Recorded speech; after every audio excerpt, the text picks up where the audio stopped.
Okay, so this is a TSA lock, and while these little locks are nothing special in themselves, it's very easy to even get into one of these.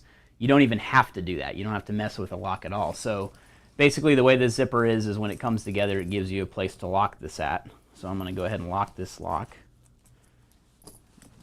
So that's locked now.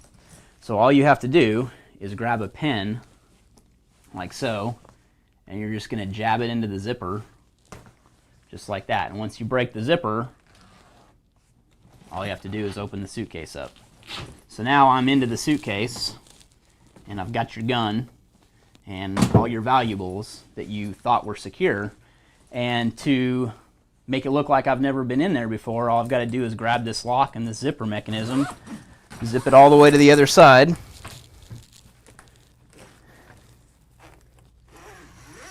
and zip it right back around.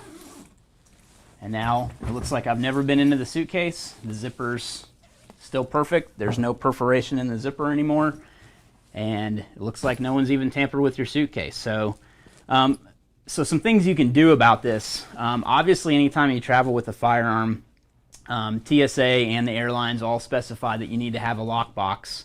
And that's an article we have coming up too. I actually travel with some lockboxes, and I'm going to showcase on ITS2 and kind of show you how those work. But essentially, it's got a locking cable on it. It's got a cable that basically feeds through the case that you have your firearm in. While they could always cut the cable and things like that, obviously all you're doing with security as a whole anyway is buying time. That's what you're doing with anything, whether it be an alarm system on your home or an alarm system on your car. You're buying time. You obviously, or you're trying to scare, intruders away and things like that. So that's what it's doing. Having a lockbox, it's buying you time.